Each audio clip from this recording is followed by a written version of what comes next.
بختاور بھٹو اور بے نظیر بھٹو کی منگنی میں 7 مشترک چیزیں۔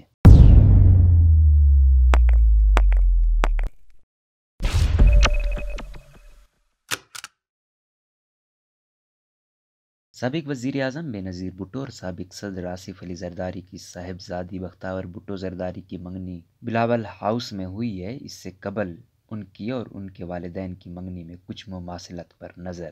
بختاور بھٹو کی منگنی کی خبروں میں یہ بات بھی گردش کر رہی ہے کہ ان میں اور ان کی والدہ بے نظیر بھٹو کی منگنی کے وقت کے حالات میں کئی چیزیں مشترک ہیں۔ نمبر 1، بے نظیر بھٹو اپنے بہن بھائیوں میں سب سے بڑی تھیں اور بختاور بھٹو بھی بڑی بہن ہے۔ نمبر 2، بے نظیر بھٹو کی منگنی کی رسم میں ان کے بھائی میر مرتضیٰ نے ناراضگی کے باعث شرکت نہیں کی تھی، جبکہ بختاور بھٹو کے بھائی بلاول بھٹو کورونا مثبت ہونے کے باعث تقریب میں شرکت نہیں کر سکے۔ نمبر 3، بے نظیر بھٹو کی منگنی دونوں خاندانوں کی رضامندی سے ہوئی تھی، جبکہ بختاور بھٹو کی منگنی بھی خاندانی رضامندی سے طے پائی ہے۔ نمبر 4، منگنی کے وقت آصف علی زرداری کو کوئی نہیں جانتا تھا۔ بختاور بھٹو سے منگنی کرنے والے محمود چودھری کو بھی منگنی سے پہلے عام لوگ نہیں جانتے تھے۔ ان کی منگنی کے چند دن بعد ہی ان کے نام سے کئی منفی باتیں کی گئی۔ سوشل میڈیا صارفین نے دعویٰ کیا کہ محمود چودھری احمدی ہیں، بعد میں پاکستان پیپلز پارٹی کو بیان جاری کر کے تردید کرنی پڑی۔ نمبر 5، منگنی کے وقت بے نظیر بھٹو اپنے خاندان کے 2 اہم افراد سے محروم کر دی گئی تھیں۔ ان کے والد سابق وزیر اعظم پاکستان ذوالفقار علی بھٹو کو سابق فوجی عامر ضیاء الحق کی حکومت نے پھانسی دے دی تھی، جبکہ ان کے چھوٹے بھائی 26 سالہ شاہ نواز بھٹو کی 18 جولائی 1985 کو فرانس کے شہر نیس میں پراسرار موت ہو گئی تھی۔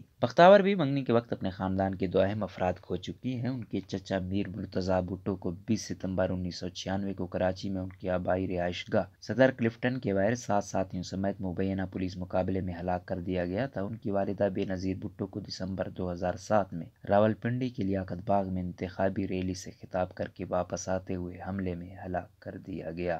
امریکی اخبار واشنگٹن پوسٹ میں بے نظیر بھٹو کی منگنی کے متعلق 11 اگست 1987 کو چھپنے والی خبر میں لکھا گیا تھا کہ بے نظیر بھٹو کی آصف علی زرداری سے خاندان کے ایک بزرگ کے کہنے پر ہوئی تھی، جبکہ ان کی آصف علی زرداری سے پہلی ملاقات منگنی سے صرف 6 دن قبل ہوئی تھی۔ نمبر 6، بے نظیر بھٹو کی منگنی کے بعد عام لوگوں نے جب یہ خدشہ ظاہر کیا کہ شادی کے بعد وہ سیاست سے کنارہ کشی اختیار کر لیں گی، تو بے نظیر نے ایک بیان جاری کرتے ہوئے کہا تھا کہ ان کی شادی کسی طرح بھی ملک، عوام اور ذوالفقار علی بھٹو کے نظریات پر اثر انداز نہیں ہوگی۔ عام طور پر یہ سمجھا جاتا ہے کہ بختاور بھٹو کبھی سیاست میں سرگرم نہیں ہوں گی، مگر پارٹی کی جانب سے کبھی بھی اس پر کوئی بیان نہیں جاری کیا گیا۔ نمبر 7، بے نظیر بھٹو کی منگنی کی خبر دنیا بھر کے اخباروں کی زینت بنی۔ بختاور کی منگنی کا بھی خوب چرچا ہے۔ اس بار روایتی میڈیا کے علاوہ الیکٹرانک اور سوشل میڈیا بھی اس منگنی کو دھوم دھام سے کور کر رہے ہیں۔ بختاور نے ایک ٹویٹ میں اپنے خیر خواہوں کا شکریہ بھی ادا کیا ہے۔